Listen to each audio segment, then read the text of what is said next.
Feet की गहराई वो पॉइंट है जहां पर साउथ अफ्रीका में मिलने वाली दुनिया की सबसे गहरी नदी कोंगो नदी का बॉटम पाया जाता है। यह तो अपनी शुरुआत है।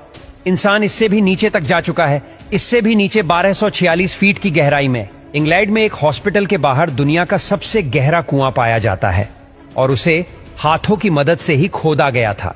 हैरानी की बात तो यह है कि इंसान इससे भी नीचे तक जा चुका है। इससे भी नीचे 2300 फीट की गहराई वो पॉइंट है जहां पर चीले के 33 माइनस पूरे 69 दिनों तक बगैर खाने पीने के फंसे रहे और उन्हें कई हफ्तों की कोशिशों के बाद जिंदा बचा लिया गया। इसके नीचे 6213 फीट की गहराई में 7 मार्च 2020 को दुनिया का सबसे डीपेस्ट म्यूजिकल कॉन्सर्ट किया गया था। इसी के साथ ही 13,120 फीट की गहराई में अफ्रीका में दुनिया की सबसे गहरी गोल्ड माइन पाई जाती है और उसके बॉटम तक जाने में ही 1 घंटा लगता है और वहां तापमान 66 डिग्री तक पहुंच जाता है।